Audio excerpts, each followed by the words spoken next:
Warning! This podcast contains spoilers. And clowns. And Edward Mordrake. Oh my god. Puddle.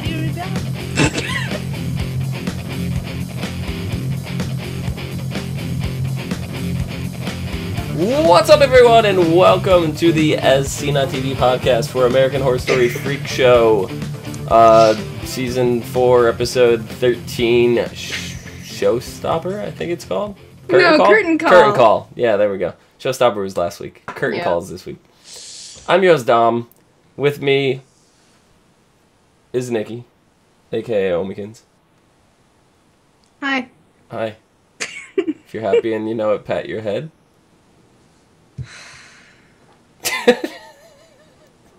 Down below is Mike, a.k.a. Thilladrin. And over there is cat lover extraordinary Rachel, a.k.a. Savannah. Hello. Yeah. How's it going? The cat's not leaving. The cat came back the very next day. Yeah, he left earlier and he came back. Cat came back. You thought he was a goner. That was like my favorite song when I was a kid for some reason. He just couldn't stay away. So what did everybody think of the finale? Don't all speak up Very at once. interesting. Very interesting. It kind of went both ways. We what we all predicted. It kind of all went all in one. Like someone was like, "Oh, they think it's like, oh, we're gonna throw it all in there together." Mm-hmm. I had some... Yeah.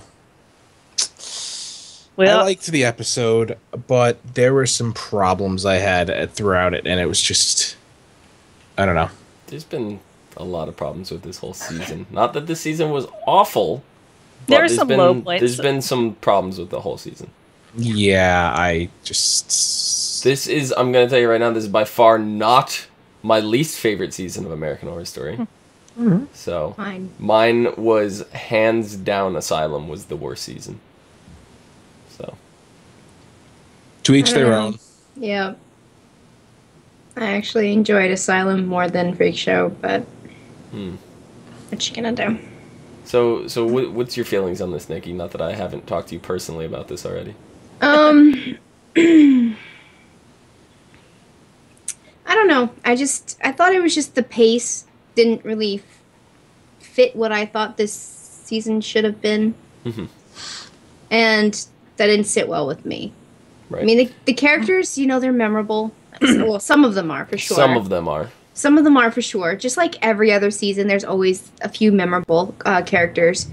There were characters that were, being built up, and then they just got ripped down. Whereas there were characters that, you just hated them from the very beginning, and then you started liking them, and they just ripped them out.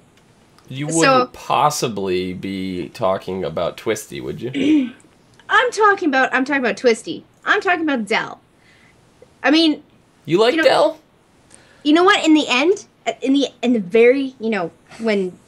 of Dell, okay, when that happened, I was actually kind of sad because he was like kind of being built up. He was coming back. I mean, he came in as a dickhead. Of course, you're gonna hate him, and then he kind of fixes things with Ethel, and then she dies. I'm sorry, that happens. Mm-hmm. And then, he has his problems with Desiree, and they've kind of, and I don't, and then the things with Jimmy, he's making the bond, and then he's getting blackmailed by Stanley, and he's like, he feels so sad and guilty, and then he's coming back, and he's trying to be honest, and then all of a sudden, bam. To me, personally, Jimmy was the weakest character this entire season, and that's really discouraging for me, because Evan Peters is usually my favorite part of Horror Story. They made it real whiny. They did. Yeah. He was really whiny, and I was like, "Would you stop it? You were like the less freakish of everyone there. Stop whining your ass." He spent half the season whining about Meep, and he spent the other half drunk off his ass. Like, there was no redeeming qualities about him whatsoever. No, there wasn't. It was annoying. He had so much potential, and they just threw it away. But I mean, for Coven, was he a main character? No, he was a support character, and I don't think they meant for him to be the main character in this season either. Another support character. Because they had him in Murder House. The story revolved around him in the season. Yeah, exactly. They made him out. It seemed like they made him to be at least one of the main characters. Yeah, I mean, he was the one that saved everyone from Twisty. Like, he was this big hero, and then, you know, he's like the father. The man of the house. Yeah, he's the I almost want to say father figure of the freak show. Like, he was the one that was going to take this on. Then he's the one that's, like, cutting his hands off for to get out of prison for the benefit of everyone else, because he wants to take over the freak show. Like, he's not being selfish in these terms. He's doing this for everyone. Mm-hmm. And he's kind of like the glue that was supposed to be holding this shit show together, and it fell very flat. Yeah. I don't see it that way. I see him as, you know, he's up there with the main characters, like he was in Murder House. He wasn't the main character, but he was up there. And, you know, in Asylum, yeah, he was up there with all the main characters. He's like that in all the seasons, where he doesn't hold the main role, but he's right there. He's right the there. main supporting character. He's the main supporting I feel character. like he had more screen time than almost any other character on the show, with the exception of Elsa. Yeah. And there's your main character. Well, we all knew it was going to be Elsa, but yeah, no, he. I think it fell flat. I think it fell flat because there was a lot of characters in the season. I mean, even Ben There was a lot didn't of have ups as and much downs. screen time as Jimmy. Dandy didn't have as much screen time as Jimmy. I'm just gonna keep waving my hand because those characters don't even matter. I mean, yes, Dandy, he stood out in the end. Let's say he stood out in the end. But Jimmy had more time than Twisty. He had more time than... Twisty died. Of course he has I know, more but I'm time just than- saying, there's I no saw other him. character other than Elsa that had more did. screen time than Jimmy did. I saw Twisty. Shush. She's- Yeah. Yeah. I saw Twisty at the Comic-Con this weekend. Yeah, he was totally there. He was. I have a picture of him. It's up on the Interesting. website. No, actually, there's a guy dressed up as him. Very, very, very, very good.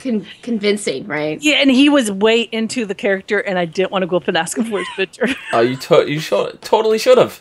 Oh no, Mama's afraid of clowns. Them clowns. I mean, when he was walking, he literally, there was people that are coming out, and they were like kind of talking and looking at him. He literally jumped up on the fence and was staring them down. I'm like, not asking him for a picture. I mean, some of the best characters this season are the ones that had the least amount of screen time. Right? Twisty, best character, hands down. Second best character, Chester. Neil Patrick Harris as Chester. Chester was amazing. If they didn't shoehorn him into such like this small rushed role, he would have been such a better like if he was in from the beginning, this would have been like he would have been amazing. He didn't fit in the beginning. Yeah, no, There's he didn't. no But way he didn't what I didn't like about this, Indy, they didn't show what exactly happened to him after. He went turned to the- himself in. That was it. Well, after he turned himself in, but what are they're going to send him to the asylum? There's a lot they left hanging. At the Yeah, end. Yes, and that's, I think, when we get into like the whole linking to Asylum thing, I think that's where they're actually going with this, because we all know that like kind of like in the very back of the Asylum, it was kind of, you know, the influence was aliens. And we kind of have like a rumor out there right now about the next American Horror Story being alien related, not space related. Right. So I'm thinking that, you know, the Asylum and, you know, there's going to be that, I don't know if it's going to be modern or if it's going to be kind of placed in the middle or a little after Asylum or... The president of FX, John Landgraf, he told critics about, I forget what it was, maybe around May, that he really wished that, not May, I don't know, whenever is that the TSA press tour? I don't remember when that was. But he said that season 5, he wished it would take place in present day. So it'd be a modern take. Right. That Okay. He doesn't have say over that, but that's what his personal wishes. I agree with that. I mean, the whole It'd be jumping... interesting. Yeah. I mean, if you look at it, the odd number seasons of American Story have taken place in present day. Murder House was present day. Coven was present day. Yeah. Season Well, I'd like 2, that. which was Asylum, was flashback. Season 4 was Freak Show, which is flashback. I mean, if they're going to maybe link them, would be kind of cool in the next season. Maybe relatives of people they've had before. Well, the big clue that we have as to what next season is going to be, other than like, because there's been some subtle ones. People are saying, "Oh, well, Elsa's the biggest clue. Her last name is Mars," which is telling you right there, aliens. You know. No. So, but the only official clue that we know for sure is the top hat that has sprung up multiple times. It was on a menu that Jimmy was looking in the diner. It was on a couple coffee cups in the background of the diner. It was on a cup that was handed to one of the characters outside of... It was right around when they found Twisty and all that. This top hat has shown up at least 5 or 6 different times. And the biggest clue that I could find was that there was this thing called Operation Top Hat, which was a local field exercise that occurred in Alabama in 1953, 1 year after the events of Freak Show. Okay. So this would tie into still a precursor to Asylum. So if they were to go that route, they can. Ryan Murphy has been a lot more open up this particular season that everything is connected, so for them to go full flesh into doing that is not out of the question from here on out. No, especially the way they left this season. Yeah. They just, bam, they end it. And I'm sitting there, I'm kind of like, I thought there was intent something on watching. more. Yeah, exactly. I was intent watching. I'm like... As soon as, they drag Elsa out on the stage, I hit my mouse, because we're watching in here, and I noticed that there's only like 20 seconds left of the episode, and I'm like, that's it? Yeah. And then it's just black. I'm like... And then it goes back, and you're just like, okay. Yeah, I mean, the episode, though, itself, right, we got to see Elsa become the big star, right? Yeah. She's got to be the big star she wanted to be. We saw how she got to where she got. We got to see that story. I was pretty satisfied with the way that was handled. You know, we get to see the rough life in Hollywood where she's big, famous, everybody loves her, and then that She's pivotal in a loveless moment, marriage, and right? But it's that pivotal moment where you realize that you're on the cusp of everybody hating you, right? It's almost every celebrity has to deal with that at some point. and they find the video. I mean, more recently, very Hollywood. Look, they find the video. right? But more recently, look at and I guess mainly it's the child stars and stuff that you're seeing this with nowadays. You're looking at Miley from when she went from Hannah Montana to Miley. There was that transition. You know, she's not scandal. I mean, she's scandalous, but she's not at the point where like people hate her. Like, there's a good portion of people that hate her, but she still has a huge fan base. You know, but then like look at like Lindsay Lohan and Amanda Bieber. Bynes and. Yeah, Justin Bieber. It's like all these child stars people are hating on. And I don't know exactly what it is about the child star genre that makes people hate. But you don't really see all that too much in adult actors and actresses anymore. It's usually reserved for the child actors now. Or the child, so like Macaulay Culkin and, we're all those people. It's because you get this, they start out as children. They're innocent. They're cute. And then they grow up and they start doing their own thing, and you don't agree with that? Oh, you gotta hate them because they're doing their own thing. Or they're so much under the parents' thumb that once they get control of their money, they're just like, woo! Party! Not even that. There's a really good article. It's on crack.com. It was co-written by the actress who played Matilda in, when she was a girl and a couple other movies. She's amazing, by the way. She's the same one from Beetlejuice? I know she was in Mrs. Doubtfire. Yeah, Beetlejuice. Lydia. Yeah. No, it's not Lydia. No. Lydia, that's Winona Ryder. Yeah. Oh, yeah. You're right. What are you But she What's he quit. smoking? She quit acting when I think she said she was 9 or 10 or whatever. So she got out. But she wrote this whole, article, one of Crack's, list articles, 5 reasons why being a child actor sucks. And I forget all the reasoning, but it was a really good read and a rundown as to why so many child stars wind up the way they were. And, between impossible demands being put on them, juggling school and filming, The fact that their money technically isn't there, may not be theirs until they're 18, and by that time their parents have spent it all on them. Well, yep, Right. exactly. And then they end up suing their parents because they spent all their money. Or they grow up with a sense of entitlement that's undeserved.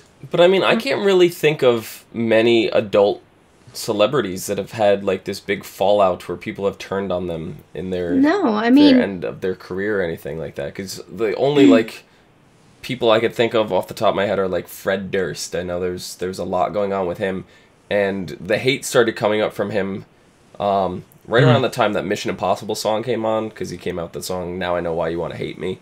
But it was, to me, that when everybody really turned on him was here's a good one, Britney Spears.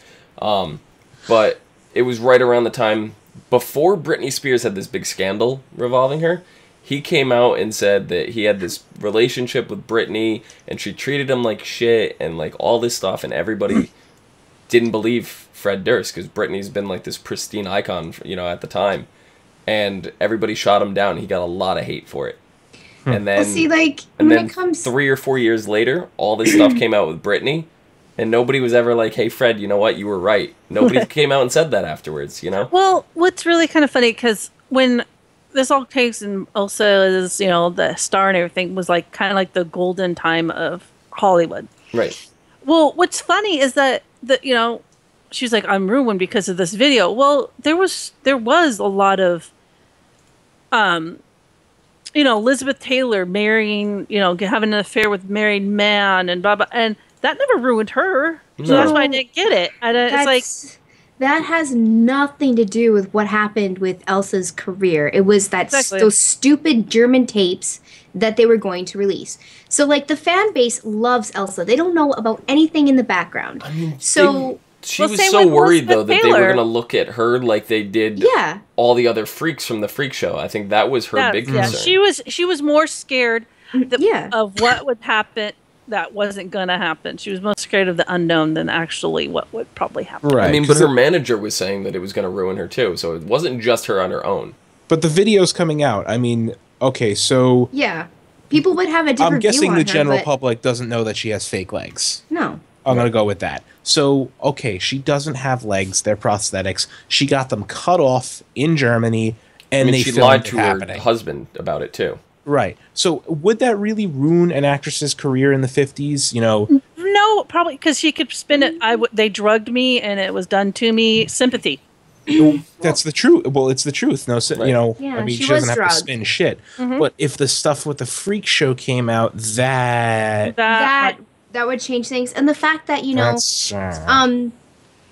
she was German at that time, being German you didn't want to be. that was the start of the Red Right. Scare and all And that yeah. shit. You even saw that at the beginning when she was waiting around to talk to the president. He had to change his freaking name because people wouldn't accept him for having a German surname. And World War II was less than 10 years ago, 10 years before this. So Yeah. the Nazi hate was still fresh in everybody's minds. Yeah, exactly. And the communist hate was just building up to replace that. Yeah. But at least she got to kind of go out on her own terms, and it was really good to finally, get one more look at Twisty and Edward Mordrake, because we've stated many times that we wanted to see more of them, and though it wasn't a lot more, it was still satisfying. And I love how she went out on her own terms. She did. She did. Yeah. She didn't expect the way that she was going to go out. Like, I mean, she knew that Edward was going to show up, but she was expecting to join his troop. But he was like, even though you have a dark soul, you don't belong with us. And there is where you watch how many of our podcasts on this. I love the theory that these are all trapped souls in hell. And we had talked about this, Nikki and I, today. I thought I was finally, that theory was finally going to get some affirmation. I'm like, holy shit. And then I'm like... And then he talks to me, and then he's like, oh... And I'm like, no. Damn. Yeah. Poop. No, but, so... Before all this, while she's taken up this career and everything... it was very, very shortly after she left, Dandy tried to force things the way he wanted it. He didn't even get 10 minutes out of it, and then he just murdered the whole freak show. Well, because they stood up to him. Nobody stands up to Dandy Mom. He tried to, change things, and they said, no, you're treating us like shit, we quit. And he's like, oh, you quit? Bang, bang. I mean, out of the whole group I of it, never saw him reload that stupid gun. He, And I think, I know. no, he reloaded it once. I saw I him don't reload know. it one time. I think well, he blew all his bullets before he reloaded at that one point. It's quite know. possible. Shot like 3 times. That's a six before he had loader, to reload. so No, it was a 5. It was a five? 5 shooter. Yeah. five shooter. Yeah, so I was counting the bullets. I'm like, wait a minute, when did he? I mean, there was a Yeah. lot of him walking around too off camera while we were looking at reactions of other people True, that he could have but- done it during those Yes, things. also, but there's times where he fires off a successive 8 or 9 shots without a Before- break or right. anything like that. Hmm. So I mean, it's Hollywood. It happens in everything. Yeah, Yeah. I mean, but that was my first thing. I was like, when is he reloading? You know, I mean, we've all learned that when it comes to guns, the only They're magical in Hollywood. they're so mad. They have infinite I mean, ammo. you didn't know that you could fit 2 bullets in each chamber? It's you like did know that pressing AK-47s have XX 100 bullets You know? Oh god. per magazine. You could totally fit 2, maybe 3 bullets per chamber. Yeah. Yeah, because they're Because it works that way. I love the look on Mike's face right now.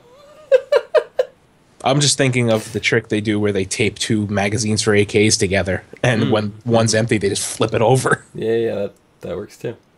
But out of all the survivors, we only got Jimmy, Bet Dot, they're one person, Bet Dot, Desiree, and technically Peppers, you know, but she wasn't there at the time. But Yeah. so we I only mean- had 4 survivors this season. I was happy for Desiree. yeah. I don't saw really that care and I was for her. like, the babies! Look at the babies! I want to hug them. Desiree was probably my least favorite character this season. I was happy for Jimmy. I guess I was happy. I for just Bet thought Dot. that was so weird. I thought it. I'm not. I don't know. Which one? Which head did he marry? Bet. Dom just No, said they're no, one Dot. person. Stop No, confusing I me. think he married. He married Dot, and Bet was just. They're one person with 2 conscious minds. Mm-hmm. That's all. It's still I one know. person. I still thought that was weird. I'm like, as soon as she came out and handed him the Stouffer's, microwave dinner, I'm like, oh, he married them. That's just weird. We had another moment this episode, something I want to bring up. When they were doing the whole, Dandy sitting down for dinner, and, Bet and Dot are being all happy, like, we're happily married and we love you. And all that. I knew it was it. a flashback as the other one was taking place. Like, Yeah, that That scene- flashback to. with the lemonade, right? He walks off, and then you see Uh-huh. Jimmy kind of poke his head out of the bushes. That was a flashback All right. as they were working Dandy into that tank. See, here's Yes. because the way he did it, like, no, that's for Bet, that's for Bet, that food. Like, I'm thinking, oh, great, he's trying to poison one of the fucking heads again.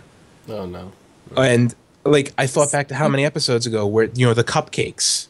Yeah. One of you eat this cupcake, the other don't. And I'm thinking to myself, was that reality? Has the last 7 episodes just been the dying hallucinations of one of their heads? And it's just going to all of a sudden rewind and we're going to be back in that field with Stanley feeding her a big pink cupcake? Like, That probably would have been a better ending than what they had. Well, when oh, that ending, I would have, that ending would have been amazing.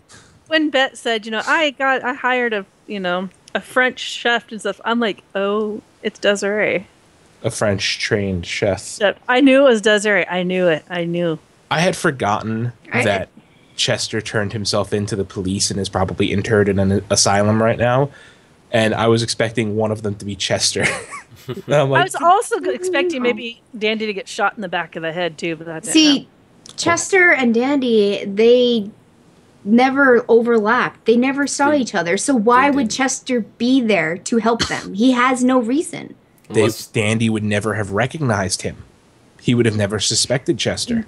but They wouldn't did. have Why convinced would Chester to do it? Yeah, you're Why right. would They did. Where's They the did connection? when he was You're right. looking for his dummy. That was the big issue I had with Chester and Dandy is they both serve the same purpose almost. Excuse me. Like they both played a villain when we didn't need to have 2 villains. Chester, Well, Chester wasn't a villain. He was a villain that didn't know he was a villain. He was just a confused man with He the was metal just, plate in though. his head. He was. PTSD. I mean, technically, Marjorie, if you want to get down to it, was the villain, but that is his subconscious, so it's him. You know, so that is Chester. Well, I wouldn't classify him as a villain. I wouldn't. No, I still would like to know what happened with him. I mean, they open it up and it's a wooden doll, but he has this blood all over him. Right. Well, he still had the blood on him from Maggie. So that's probably what they connected it to. But they buried Maggie. I felt a little gypped that we didn't get any more found them all of Neil Patrick. In a mass grave. Hey, I got a little gypped that we didn't know what happened to Stanley. He turned into Meep. He was Meeped. I know, but after that, and we never saw him executed or anything. I also feel gypped that we don't know what was so magical about Stanley's junk in episode like 2 or 3. It was big, the size of an elephant trunk.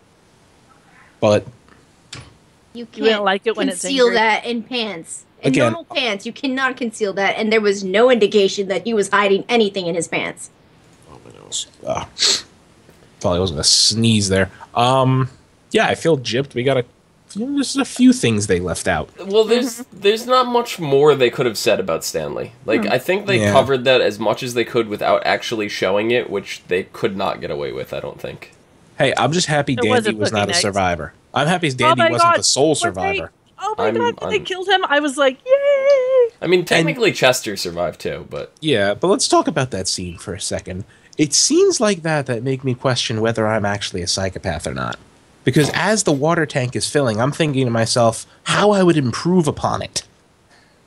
Like, you fill up the water tank. No. Chain him down. Fill the water tank just up to chin level. So he's got to keep his head up. But before you put it in there, make a bunch of small nicks and cuts on him so he's bleeding and fill the tank with piranhas. I just like the fact that all of them were sitting there with popcorn. Yes, that was amazing. They're sitting there with popcorn watching it. And then she does hers. He's the star of the show. I'm like... Yeah, and I actually thought that was kind of corny. I just thought corny. It did corny, come that's off. the whole point. It came off extremely corny to me. I And, mean, like, yes, theatrical, but corny. No, stop it. Still, to me, like, the Houdini angle came out of nowhere. No, they showed it when Chester was looking for an app. I understand that, but like, there was no magic act in this entire freak show, like, prior to Chester, and it just like completely came out of left field just to serve the purpose of this device to do dandy in. It didn't seem justified enough to me. I mean, it's felt like there was a lot of reaching in the last few episodes just to, like, you know, hurry up the plot. They were just grasping at straws and trying to, like, shove them into a drink quick enough for you to enjoy it. Like, I don't know. Yeah.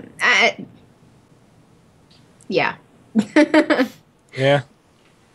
I just gave the worst metaphor in the history of metaphors, but... But we understood. Yeah. That's the point. Oh. But with everyone dead, you know, we did get to all see them in this kind of freak show purgatory, you know, that they got to live in. The highlight of that was definitely seeing Ma Petite and Ethel again. Yes. Mm-hmm. Oh my god. Soon as Ma Petite, she's like, hello. And I'm like, oh my god, stop it. Stop. No, don't do it. Yeah. And I love how Elsa just told her off, basically, still. It didn't even seem like it was a purgatory. It seemed like it was with a smile personal, on her face. It's like a pocket of heaven because it was like she's happy Elsa's to be there. personal heaven for her. Yeah, I mean, I guess so. I mean, you know, and she even asked, like, don't I have to pay for my sins? Like, what's going on here? Nah. But, you know, they said they get a packed crowd every night. There's a packed crowd every night. She's going to be performing for a full house. All of, you know, everybody she loves is there. You know, she's reconciling. Oh, Ethel's not pissed at her. Well, Ethel was still a little pissed. She kind of... that's Ethel. No, was just Ethel. She had a smile on her face. That was her sass. Her sass has been there from the very beginning. Oh, yeah. Mm-hmm. Even before they were fighting. Mm-hmm. But notably, there was no Esmeralda in this little heaven area. Because I guess she wasn't tied to Elsa. She wasn't strong enough. one of Elsa's freaks. No. Right. But there was also no Salty. We didn't see him anywhere. There was nowhere to be found of him. But Meep was there. They didn't emphasize Meep, but he was there. You saw him. It was not Stanley Meep. It was actual Meep. Yeah. So I don't know. Does Elsa? I don't know. Maybe it's because Elsa didn't know what happened to him. I know after what happened. I don't know. I don't know. Salty? She knew Salty died.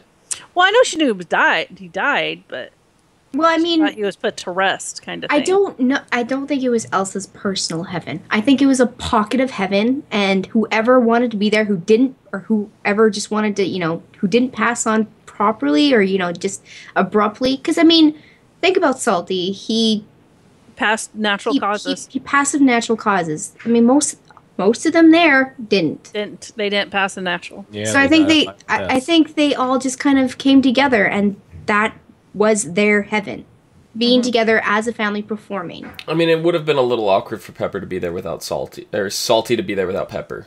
Also. I mean, yeah, there's that, but I mean, what can you do? Pepper's not dead yet. Because he could possibly be on the other side waiting for her. Mm-hmm. Yeah. Huh. Doesn't necessarily have to be in this little slice of heaven. And the more we talk about it, the more I'm okay with the ending.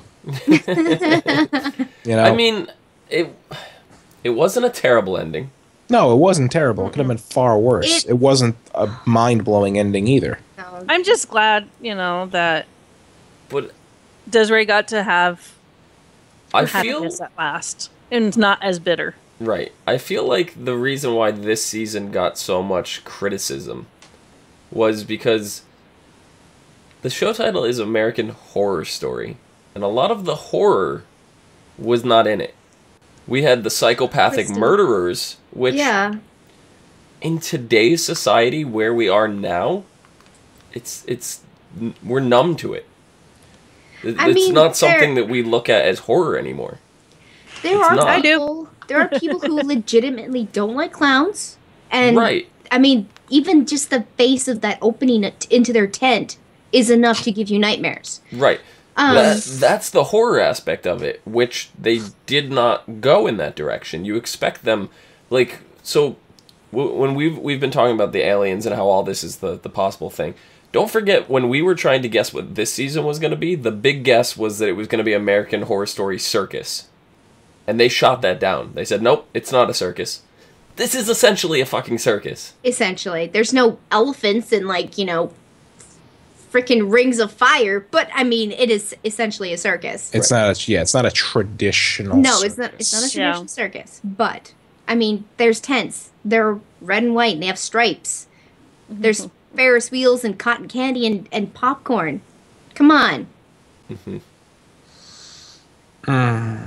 So when you think of a circus and you think of the horror aspect, you're thinking of clowns. That's where you're really focused on, and that was handled in the first 5 episodes. Yeah. Thinking of murder clowns, just like Twisty.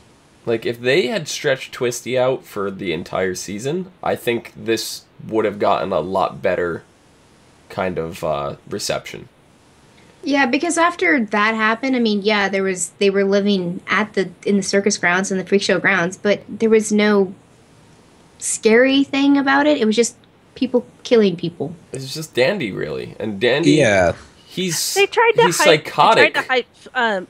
They tried to hype Stanley and Maggie up way too much, and it didn't pan out. Not Stanley. Hell, what were we just talking about? Dandy. The psychotic thing. Like I said, that's not scary to us anymore. In the 50s, the thought of a psycho killer. I mean, hell, in the 50s, Dexter would have been a horror show. Right. Yeah. But in today's society, when we're watching shows like Dexter for entertainment, and not to be scared, we're numb to it. The psychotic thing, it doesn't do it for us. Well, as we mentioned, imagine someone with a crippling fear of clowns. Twisty would have made this show an actual horror show to that person. Even if Dandy got into some kind of accident and his face was mangled after trying to assault one of the freaks, and he had to wear a mask or something, and he's running around with a chainsaw or something. Yeah, I don't even know if chainsaws were around during this period. That's how Elsa lost her legs. Yeah. Oh, okay, yeah. Well, I mean, the gas-powered one, because I thought they were electrical tools that they had there. Or maybe electrical ones didn't exist. I don't know. Didn't. I mean, But either way. I thought it was bandsaws that they were using. I didn't know it was like, No, it was a saw. It was a chainsaw. like surgical saws. It was an No, it was actual a chainsaw. Okay. Yep. Oh, geez, this was like the first time I ever searched for something, and the second second result wasn't Wikipedia. Oh. But I feel like if Dandy was running around with like a mask on and like chasing people around with a chainsaw, even though that's been done before. Yeah, even though it's been done before, I think that would have been more of a horror story than a psychopath running around that looks like a little prissy mama's boy that just got a hold of a gun. That's not so scary. I guess it's subject. I mean, some people find people that are abnormally, like, the freaks. Yeah. Find that scary and horror. That's horror to them, while other people don't find it as horror. Just same with any, like, I haven't watched Coven or any of the other ones, but I mean, some people find witches scary and other people don't, and it depends on the person, and they can't just, they have to, I guess, weigh the options. Yeah. The fun shit you learn about history doing these podcasts. Chainsaws, gasoline-powered portable chainsaws were mainly invented in 1927, and they were two-person devices. Okay. Yeah. So, knowledge is power. This show was in 52, so yeah, they've definitely been around. I forgot what timeline this show was in, to be completely honest. I just had to look it up, but yeah, I mean, there was so much more they could have done with this, but they chose to go a different route here, and instead of taking the freaks and making them into the horror, they took the freaks and tried to humanize them, which that's not a bad thing. They are. And if they do something that's after this for the next one, are they going to show a Dot and Bet's kid? I doubt it. I mean, you never know. I don't think they've actually linked characters to characters. They've maybe reused characters, but they haven't linked relatives or anything. I would like to see that from other I seasons. want to see what kind of freak that kid is. They've had characters it's a share. normal kid. They've had characters share names. Some That would be characters funny have had 'cause the that same kind of- last names as other characters, and other characters that were mentioned on previous seasons and stuff like that. But they've not definitively tied them within the family genealogy yet. It seems like this season it's like they're starting down that road, and I don't know what they're going to do with it. Right. It's Not not started. that it's The new ball has territory, been but it's the rolling. first one that they've openly come out and said this. Yes, Yeah, they started the ball rolling already, so we'll see how big it gets. Because don't forget, in our first or second podcast, we went into in-depth detail of how the seasons could possibly have been connected, and then it came out 6-7 episodes after that they were. That's when we found out about Pepper, and so it's kind of crazy. Yep. I'm just curious what the overall connection is among all of the seasons. What is The it? Egyptians, which Is leads it to aliens. Yeah. I don't know. Is it- Area 51 is currently the biggest theory right now. That's the big theory, is Area 51. Yeah. And then, I That's mentioned, a big thing at that time. yeah, like I mentioned, but they also said possibility of wanting to do present day. But then, I mentioned Operation Top Hat, which was in 53. What Operation Top Hat actually involved was biological and chemical weapon testing, mustard gas, nerve gas for decontamination, and however, the experiment was never submitted to the Secretary of the Army for approval, and those involved in the tests were supposedly not informed of the circumstances. There was a lot of human testing, and The hills have eyes. more or less. Oh, I hate that. Ooh, see, Okay. now there's a fucked up horror movie. And that's where it won't came watch that. from all the biological shit that happened Right. I'm not gonna watch next season if that's it. Yes, you the are. hills have eyes. I wouldn't. You know what? And I was gonna say I wouldn't watch that season if it was zombies, but come on. We had zombies already. Here's my favorite line of that: nerve gas for decontamination. What? Decontaminating your neurotransmitters? Yeah. What if they're zombies? If you get rid of their neurotransmitters, there's no zombies, right? I mean, they're walking because they've still got a little bit of fire in their system. We had zombies last season in Coven. We're not going to have zombies again. That was magical, not biological. That was voodoo zombies. Right. Yeah. Right, but we're not going to have them again. I've never seen it, but yeah, I know. I kind of have a feeling about all that. What is that? We're not going to see it again. They're saying aliens and everything. I don't think we're going to get aliens. I don't see how that could be American horror. How that could be a horror story. I don't see how they could turn that and into. anal probings are pretty horrifying. Yeah. But the whole thing is this is American Horror Story, and if you're doing aliens to that degree... Roswell's in America. If you're doing it to that degree, you can't not do space. Sure you can. And there was a lot of testing done. They already did in that, though. Nevada They already did that in Coven. They're not going to reuse that again. What? Or not Coven, Asylum. Alien abductions. They had alien abductions in Asylum. They're not going to redo that. They already did it. You never know. If they want to connect and link, they might go into full depth alien, like, invasion kind of thing. I don't know how that would work out. That just seems so far out there. Well, duh. Well, I don't know. No, it seems even further out than this. It just doesn't. It doesn't. I can't. Yeah. I can't see it happening. Dumb. I can't see what's coming next season at all. Like, It's just so far out there. yeah. Like, That- to the moon, Alice. Yeah, I can't see it.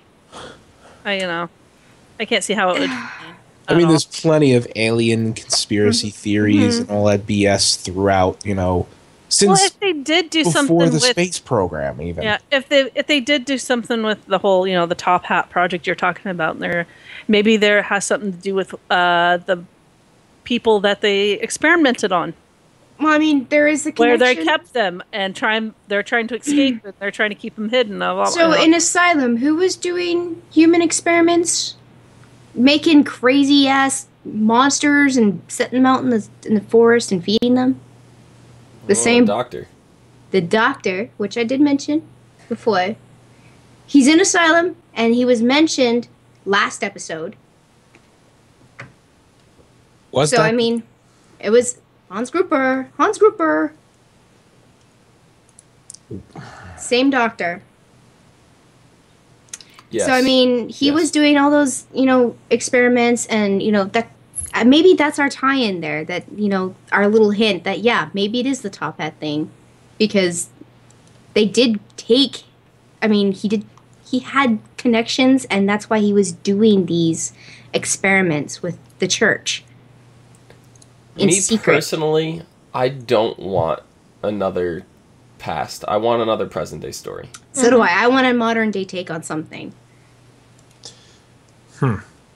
I don't really care for period pieces to begin with. That's just me.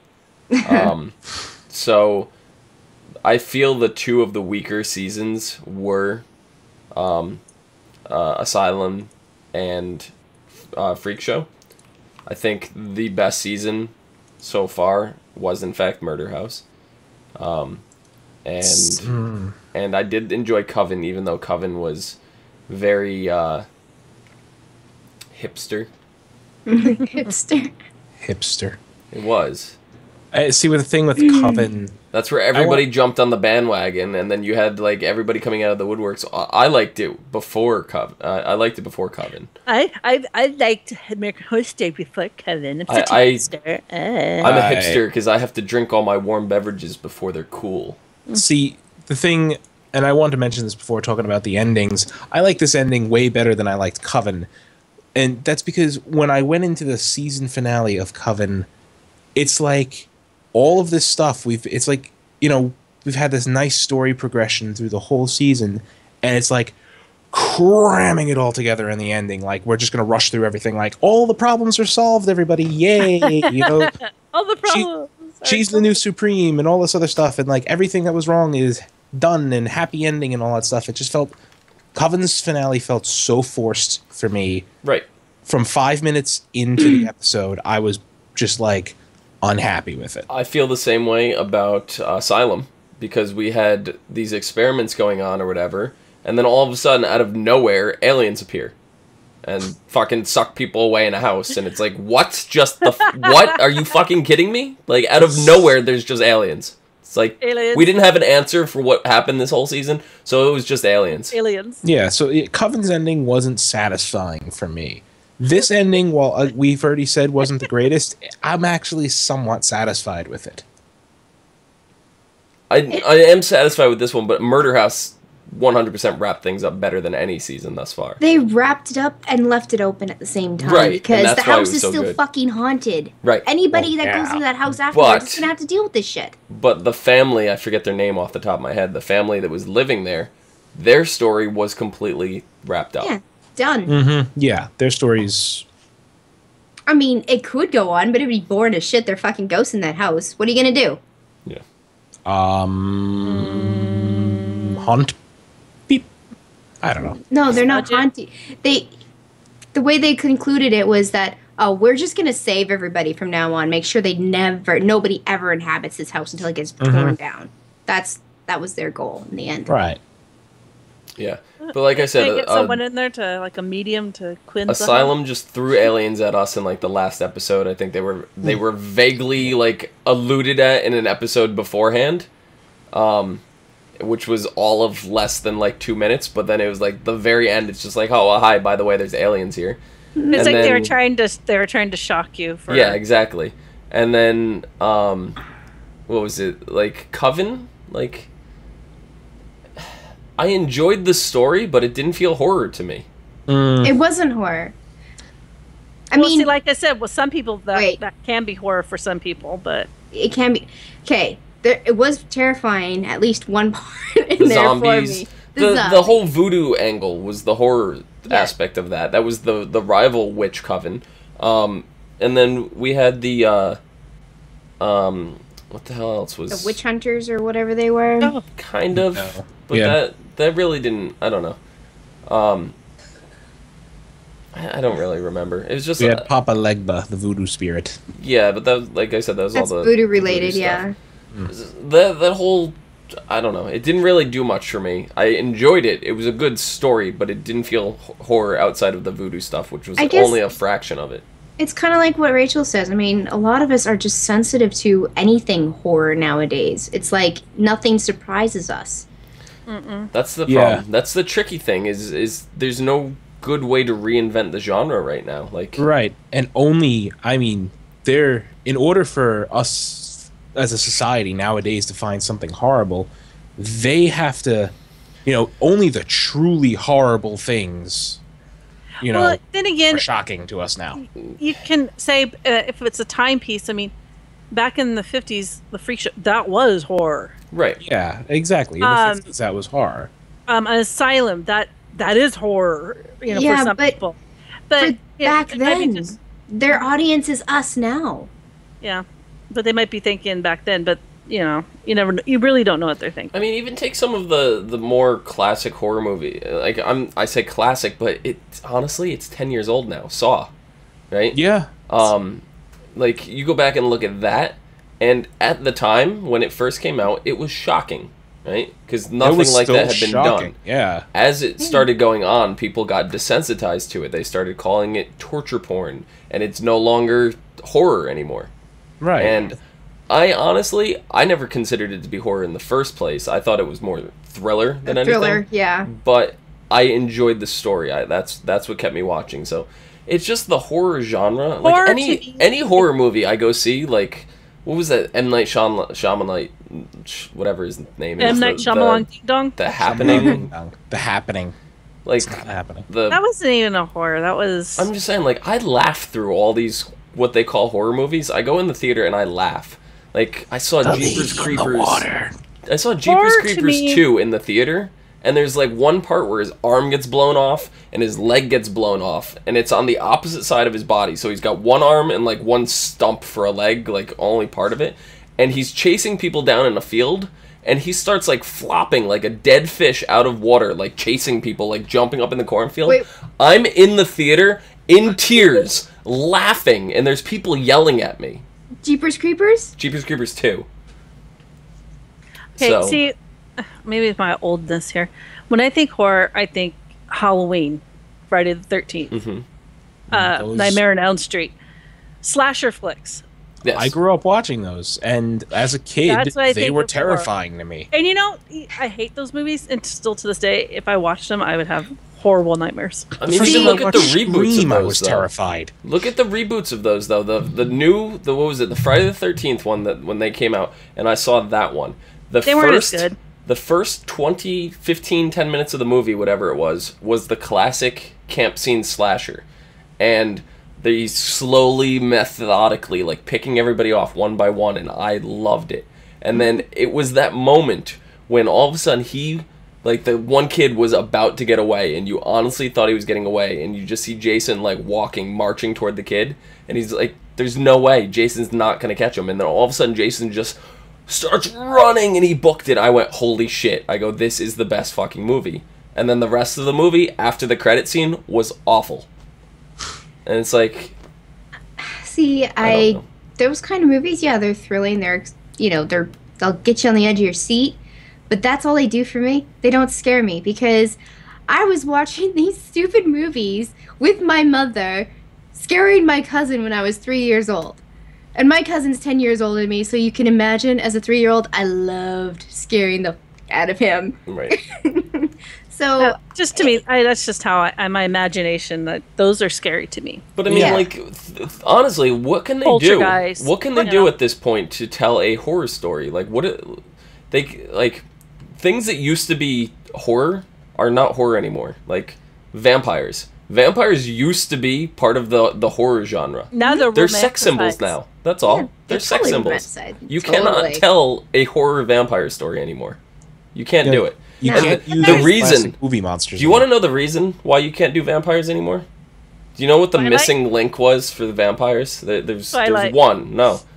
Before Twilight. There's one. Count Chocula. Some could even say he sweetened the deal. He did. The Count also. And I mean, 1, 2, 3, The Exorcist. The Exorcist, still to this day, I can watch it. Still freaks the fuck out of me. See, I mean, certain things still freak the fuck out of me. And they've had so many other, possession type movies late, but I don't know.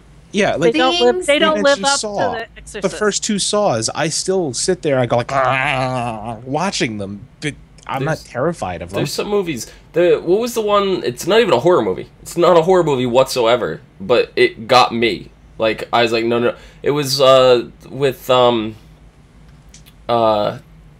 can't I think of his name? The guy from The Interview. James Franco. James Franco. The 123 hours. Yes, 127 hours. 27 hours. There is a good, that's when a horrible thing. He's got his arms and his legs, whatever, trapped in this rock, and he can't get out, and he's by himself, and there's no... The thing that got me was that he's got this dull pocket knife, and he's cutting through, like, the tendons in his arms, and the noise that was made. That's what freaked me out. It wasn't anything else. It was that one noise. It was that one noise that got me, and it stuck with me, and it will never leave my head. Then you have a movie like, what was it, Buried, I think it was? Buried Alive? The entire movie took place inside the box of the guy buried alive. I don't think it cut away one time. The entire movie took place in the box. It was one of the best movies I ever saw, and anybody that has to deal with, like, claustrophobia or anything like that, because I know that's a big thing to some people. Like, they felt claustrophobic watching the movie, but it was really, really good. It was an unbelievable movie. So there's different themes that they could do and go around that kind of a story. But when they're doing such a big ensemble cast like they have been, they can't get away with something like that.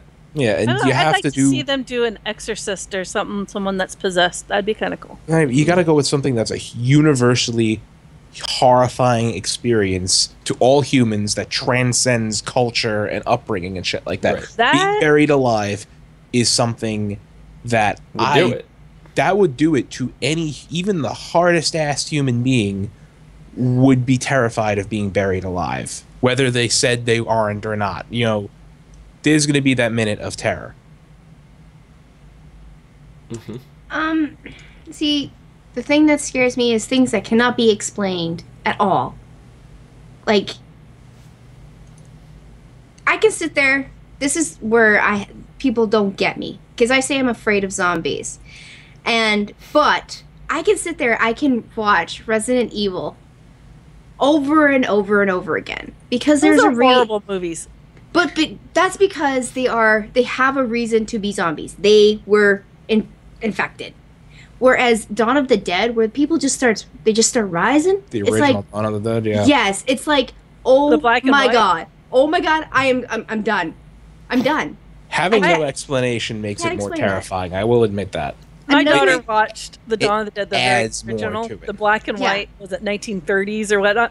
She wanted to watch it. She watched it. She came out 5 minutes later. She goes, "This movie is boring." And then another one that gets me is, you know, it kind of skeeves me. It doesn't like scare me, but like War of the Worlds. Not that I don't like Tom Cruise. It's But just I mean- things that possibly could happen. Tom Cruise just really scares me. They Oh, should do God. American Horror Story Tom Cruise. You're scared of things that are possible. That possibly could happen. The zombies rising just out of nowhere, that can't happen. Yeah. Right, and as It's far unexplained, and that's why I can't handle it. and that's the thing. Like, War of the Worlds gets me a little bit too when I think about it. It is a terrifying prospect because if there's alien life out there and they encounter us, one of two things are going to happen. Either A, they're going to avoid us because we're a lesser culture and they're, Or either again, there's no reason to contact us, or B, they're going to enslave us for free hard labor. And those are pretty much the only two options. Or they're going to exterminate. I'm sorry, third option, they exterminate us all for our natural resources. See, and then we know that Rachel's deathly afraid of clowns, Yes. right? So while you guys are all discussing like Mike's talking about how buried alive, and you're talking about zombie, Rachel clown, I'm honestly sitting here going, what would scare me? I don't have an answer for you. Nikki knows exactly what would terrify me. I don't have an answer though, and I know what would terrify Dom: a positive pregnancy test.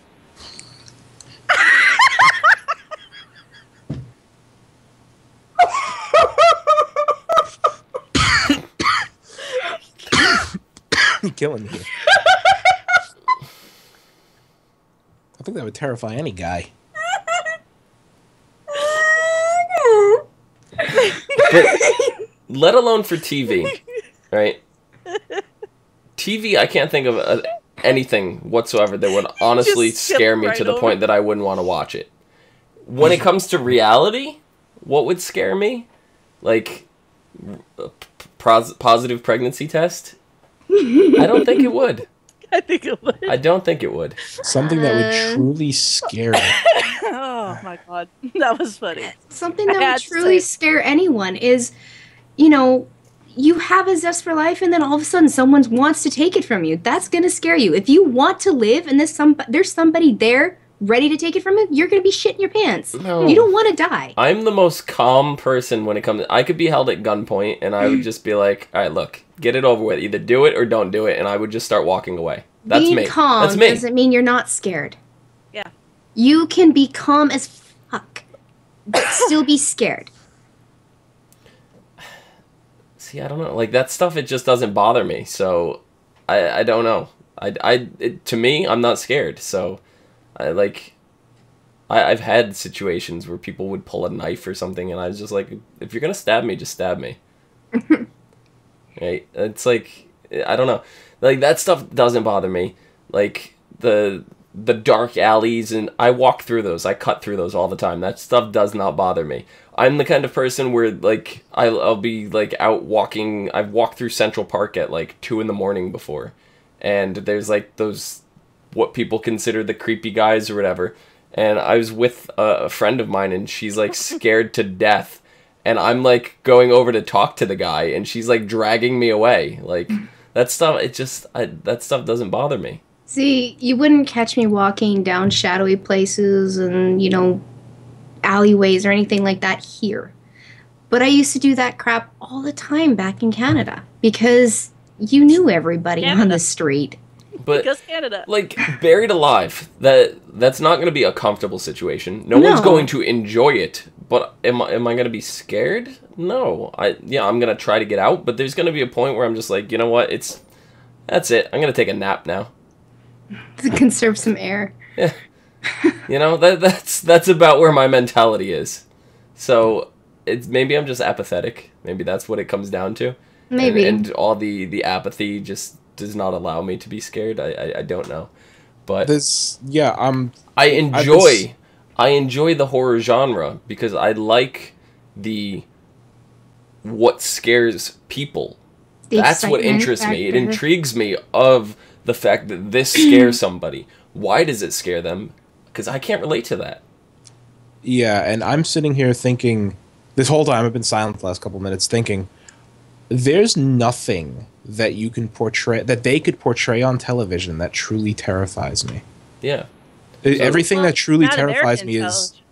No, even foreign television, you know, I mean, they could portray it happening to somebody, but, like, it's all abstract ideas. Like, you know, if I'm ever struck with dementia, like, that's something I fear. Losing control of, you know, either my mind or my body. That is something that actually terrifies me. But in real life, if you saw it on TV happening to another person, it would just it would be depressing. Yeah.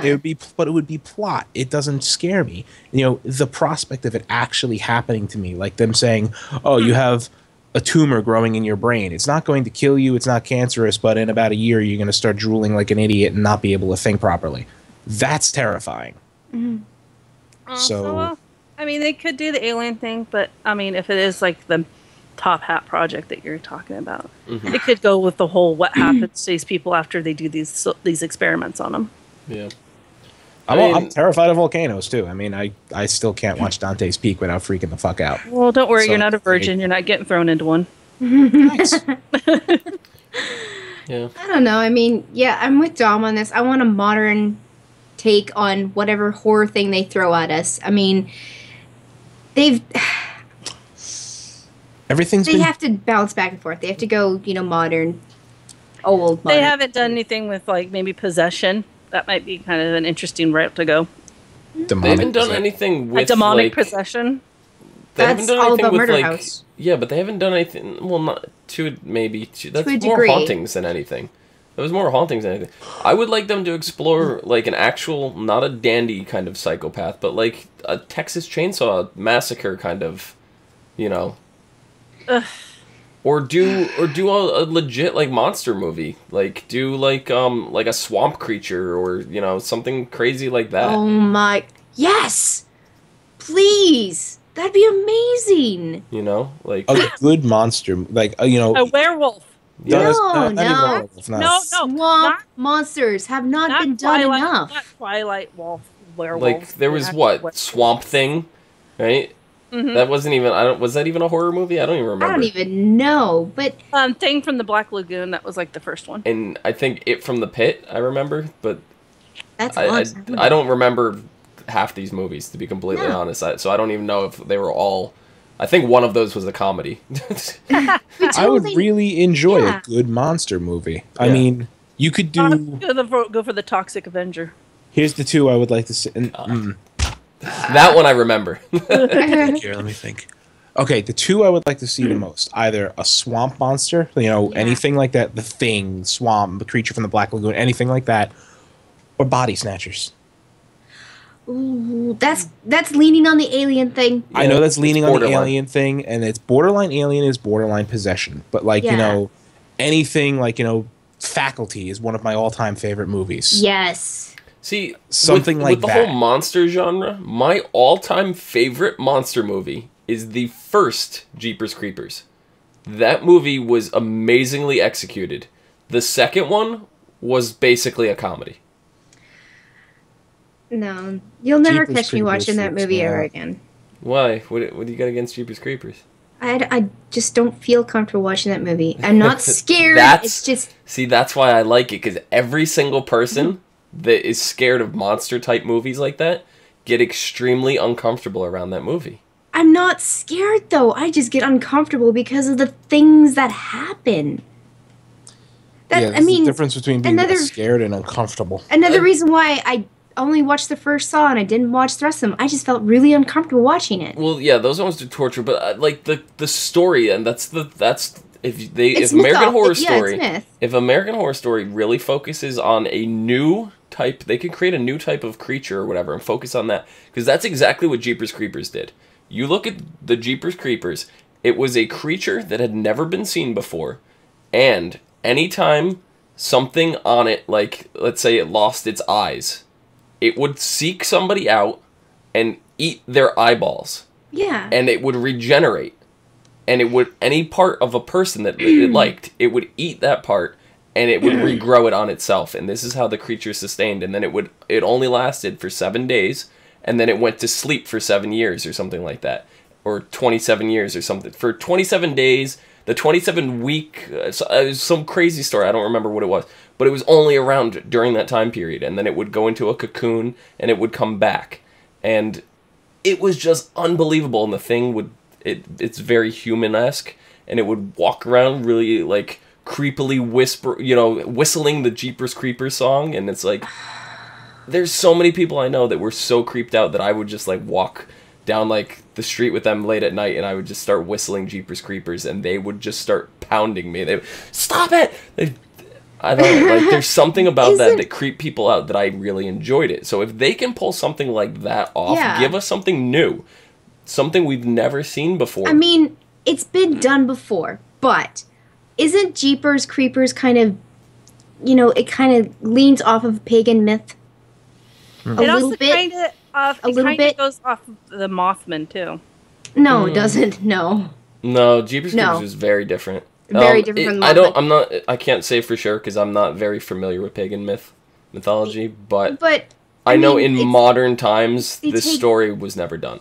They take pieces away from myths all the time, right. And the one that I can actually like, it seems pagan to me. And that's because, we've gotten a little bit of that from other shows, such as Supernatural. They've pulled in pagan stuff before. And I think that would actually be interesting. But a really big, crazy, uncomfortable aspect of it. To make people, like, scared of driving down those country roads. Yeah. Yep. I think that's what they need. I think they need a monster movie. They totally need a monster movie. I like it. And you know what? They could still tie in Area 51 with if that's the theory and they're going, they could tie that in with a monster movie easy. They could just don't do Bigfoot. No, here's the thing. Bigfoot. They could think it's an alien. But it's not. I mean, so many ways they can go with that. I mean, but I agree. There's so many ways they can go from now. We don't really know. We've heard rumors, aliens, whatever. Heard rumors, whatever. But those are rumors, and what we want to see is monster movie. What they're gonna do is probably not. But and then even if they do, couple weeks, right? Even if they do, I'm sure inevitably Horror Story will tackle monster movie at some point. It's going to happen. Yeah. But when it does, it's not going to meet our expectations. No. That's the problem. Because we read... That's the worst thing about doing this, is you read into the shows before they even air, so you kind of know what's going to happen. You know the actors, you already have, like, you're already, like, zoned in on what they're going to be like. Yeah. And then you hit your hopes up, your expectations, and then it's just not what you expected, and you're like... But also the big problem is, like I mentioned before, it's the fact, and I appreciate this, it's the ensemble cast. That's what it is. You have so many cast members. And I like that. I like having a large cast, but every season, we don't need it. No, we don't need it every season. And I was going to mention, we've come full circle on a discussion here. It's going to fail to meet our expectations because, again, we've been desensitized to everything at this point. So you're never going to get a good classic monster movie unless they have to make it perfect. See, and I think it's not going to happen.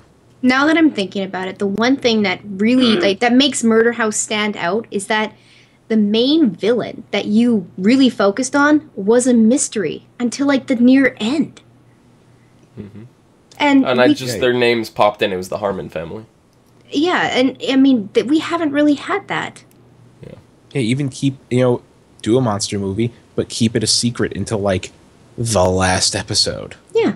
And then we'll be disappointed because it's going to turn out to be a werewolf. That was the other thing, like, because I'm going to keep going by it. Jeepers Creepers. When you first start seeing, ever get a glimpse of the thing. It's always wrapped up. Like, you may get a quick flash of it, but through the whole movie, it's wrapped up in like a trench coat. It's got a hat on. You can't see this thing, and it's not until the very end when it's in the police station and they got this thing point blank with a gun that you finally see what this whole thing looks like, and that I always liked. And look at what was it, Cloverfield, that movie that they had with the kids running around with the cameras. You don't see the monster until the very end of the movie. You don't see what that thing looks like. I haven't seen it yet. Yeah, but it's just like a lot of those monster movies, the ones that have been like super successful in creeping people out, are the ones that don't give you the big reveal of what it looks like until the end of it, because you're watching going, your mind is running wild with what the hell could that be. As soon as you show it, it took the magic out. Yeah, and they revealed from the very get-go in Freak Show who the villain was, even if he only lasted a few episodes. Yeah. And then they leaned on another villain, which you knew. With Twisty, the difference with Twisty was you saw him, you did not know his motives, you didn't know what drove him to do anything. Yeah. And that was the mystery aspect. But then as soon as that was revealed, it lost the magic. Yeah, that's why we were really excited. We were really, we were excited for the first 5 episodes. We were giving it positive reviews. We loved Twisty. We loved his element. And then, they reveal his backstory and his motives, and then he dies, and then we're leaning on Dandy. Dandy could have been much better. And everyone wanted Dandy to die, so, I wanted Dandy to live. I know you did. Just, to piss everybody else off. I don't like happy endings. I became indifferent with Dandy, because at that point, that's when I was starting to lose interest in the show as a whole. This is American Horror Story. I don't want happy endings. I want a horror ending. Well, I mean, they all kind of end. Every horror movie I've ever seen ends with the villain that you thought was dead is not dead. It's like, Rachel was mentioning Friday the 13th. At the very first Friday the 13th, after it was revealed that it was the mother and all that. What is the last scene?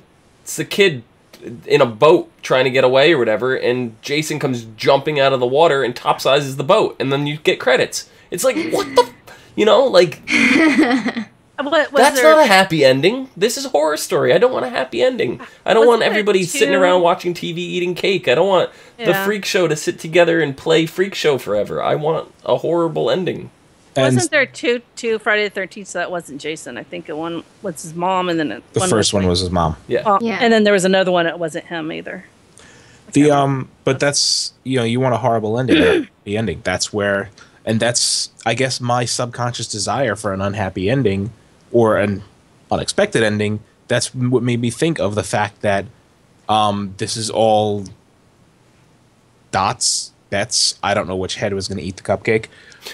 This was all their dying hallucination as, their brain is shutting down. That was the entire second half plus of the show. I would have loved it. That would have worked. And the last thing you see is, her fading image of, Stanley smiling like... I mean, I don't... This is an old movie, so it wouldn't be a spoiler for other people, but as far as I know, Nikki has not seen it yet, so I don't want to spoil it. But the movie 7 has, like, a great ending that, like, ties the whole movie together. Yes, and, it does. It's like... And Saw, the first Saw movie, especially the first Saw movie, that ending was like, holy shit! Those are the things that get you, right? Even, what was it? Asylum? Asylum kind of had one of those, a little bit to a degree, had that ending where you get the reporter, getting her and you didn't expect that out of her. So that was cool, but the Harmon family, like, that was wrapped up in a nice bow, but it didn't have a happy ending at the same time. The real, twist endings that you never saw coming. Yeah. Those are the good endings. But another one of my favorite horror movie is 1408.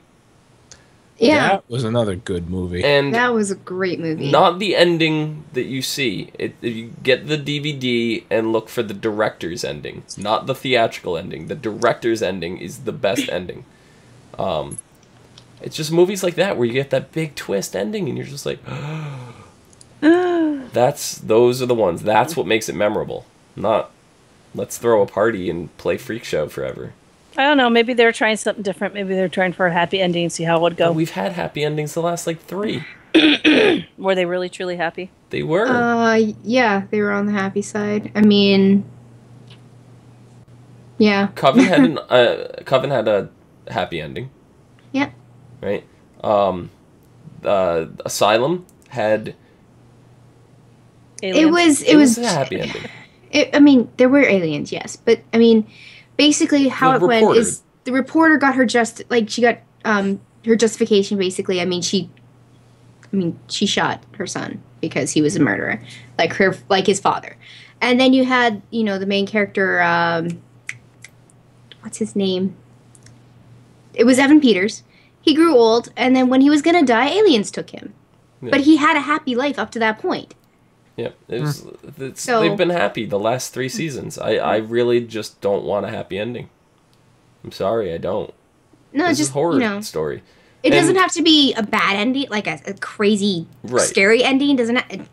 Just leave happy out of the equation. But it can be a, bam, it's done. Yeah, and it's a mystery. Yep. Leave it wide open. Cliffhangers are amazing. Thank you, please. I enjoy having things wrapped up neatly in a bow on non-horror stuff. But horror, it has to end on a cliffhanger. It has to. Because if you are watching and you legit want more right at that moment, not like, oh, I thought there was more, but man, okay, whatever. No, you legit want to see more at that exact moment, and you would watch hours more after that. That's what you gotta aim for. I mean, here's another series I don't want to ruin the ending to because it was so amazing, but The River. The River was a huge horror horror miniseries. Yeah, it was right. And then the ending that they chose for that couldn't have been more perfect. It really couldn't have been. Yeah, I really liked The River, and that was a shock because the first episode, I'm like, oh, what is this? An Anaconda ripoff? It was amazing. That series came out of nowhere, and it had I don't know. It was so good, but. So, something interesting that we're having in the American horror genre is we're no longer we're getting more American Story, whatever.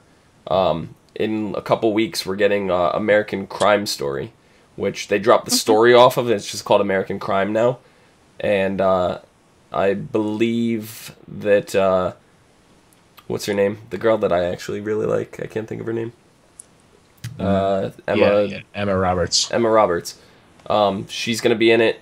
A couple of the other cast members have jumped over. I believe the first story that they're telling is the O.J. Simpson trial, if I'm not mistaken. Mm-hmm. But yeah, it's something we're probably not going to end up covering, but it's going to be interesting. I'm gonna probably end up watching it just to see how they do it. But that's more the modern take. So I don't know if Freak Show... I mean, I don't know if Horror Story is ever going to go the modern route, so to speak. It may. Because Crime Story is going to be based on actual reality crimes. They're not fictionalizing... they're not like fantasizing these things. These ones are going to be accurate tellings of... I don't know if they're going to be accurate, but they're based on the actual crimes. So... I don't know what to expect out of it, but so. I don't know. I stopped watching crime investigating shows when Grissom left. Exactly. I agree, but just knowing that this is by the American Horror Story people, I have to check it out. Yeah. Yeah. It gives you a little hope that it's going to be great. I quit watching CSI when he left. This is going to be more than a CSI show. Yeah. You know it's going to be. I like CSI New York. I feel like it's going to be focusing more. It's going to follow the murderers. I'm just picturing that this is going to be taking place from OJ's point of view. So, I mean, yeah. Get you like. Yeah, I don't know. It's... My concluding thoughts on this season was it is my least favorite because it just didn't jive with me, and comparing the rest of the seasons to this one, I know you shouldn't really do that, but it just didn't seem to fit. Even though they've made connections to the other seasons or to a previous season. It almost seemed like it was like the connector. You know, like it was like trying too hard. It was like that. Oh, actually, no, I'm sorry. American Crime and American Crime Story are two completely separate series. Oh, okay. So yeah, it is in fact American Crime Story, and this one will focus on the trial of O.J. Simpson. Like Sarah Paulson will be playing Marcia Clark. John Travolta is going to be in it. oh god. Playing Robert Shapiro. And David Cuba Gooding Jr. is going to play O.J. Simpson. This is a TV show? Mm-hmm. Huh. Huh. I mean, it's directed, executive producer is still Ryan Murphy, same guy who does Horror Story, so. I personally, I will be checking it out, but yeah. It's gonna, let's see, does it have a really, it's premiering in 2016, okay, so. Next year. Yeah, it's next year coming out, not this year. American Crime, which is completely separate, that's the one that's premiering in March. That's gonna be on ABC. But American Crime Story is gonna still be on FX. So yeah, I'm gonna pull the closing thought statement here. My closing thoughts on this season were, it's not my favorite. I mean, I enjoyed this season throughout. I think we could have gotten more out of Twisty and definitely more out of Chester, but I do agree with what Nikki said, that they couldn't have brought Chester in too early. Could have probably brought him in earlier than they did. Yeah, you know 2 what? episodes is not enough for his story, in my opinion. Yeah. Yeah, and with such, what a job Neil Patrick Harris did as Chester, they could have, They could have stretched it out. they could have gotten more out of him. They could have fleshed him out more, is what, I mean, I what enjoyed happened to Dandy. him? I enjoyed Dandy. I feel like maybe less of Dandy would have been good. More of Chester. I feel like if we had more of Chester and more of Twisty and less of Dandy, that it would have might been have- better. From what you guys talked about the other ones and stuff, this almost felt like it was a like you get those episodes in between in seasons that are Fillers. filler. a filler Yeah. season? That's A what it whole almost season? A whole full of season filler? filler. But it kind Oh. of that way. If that's the no, now you're making me hate this season like deathly. No, I don't hate it. feel that this was a fill. If anything, I think Asylum was the filler season. But it was like they were trying. Genuinely did not hate anything more than Asylum. But it's like they were trying to dip their foot in the pool, trying to connect, trying to do the connecting they've never done before. So they're dipping their foot into the pool and seeing how it'd go. In my opinion, yeah, okay, it arises, it brings up questions for all of us, but they might have did a little bit too much dipping. Yeah. They didn't Like really I said, they focus on the horror aspect, which we were talking about earlier. they were trying to get you to think about the other seasons and stuff. And that's why it's kind of felt like And I had mentioned before. if someone that has never watched any of the other ones, right over your head, you would never have caught them. No, that's true. And That's I mean, why I was- like I had mentioned before that like they really focus on humanizing the freaks, which they are humans, but we're not looking for redemption stories. We're not looking to feel sympathy in a horror story. We're looking for horror. We watch these because we want to be scared, right? Yeah. Isn't that what the point of watching horror movies are? I mean, it was nice to know about their stories and about their lives. But yeah, that's not why we're watching American Horror Story. Right. So, yeah, I don't know. Anybody else have any any final thoughts before we talk ourselves into another circle? No, I have a feeling if I went back and watched the other ones, I'd probably hate this season even more. Yeah, Probably. go back and watch them when you have time. If you have Netflix, go ahead. They're all on there. I mean, you might as well. You might as well start with Asylum since it legit takes place like a year later or whatever. Yeah, yeah. So in terms of the timeline, that's going to be the next Yeah. episode, and then go back and watch Murder House and then Coven. So I still think Murder House is the best. But I'm in agreement there. yeah. yeah, I'm done. Yeah, I think that about wraps things up. Omi, Nikki, where can they find you? They can find me on Twitter at LadyVenom24, LadyVenom24. And soon Rachel. covered by snow. Rachel, where can the people find you? They can find me in the Sleepy Kitty at Savannah17 on Twitter. Excellent. Mike, where can the people find you? You can find me on Twitter at Thilladrin, and possibly covered in 2 feet of snow in about 6 hours. You can also find me on Twitter at Phenomenon, PHENOMEDOM. You can find all of us and more on Twitter, Facebook, Gmail, G+, Space, and right here on YouTube at /ASOTV Podcast for some more podcasts for some of your favorite TV shows. Till next year. See you guys later. Bye-bye. Bye. And thanks See for ya. watching. Totally.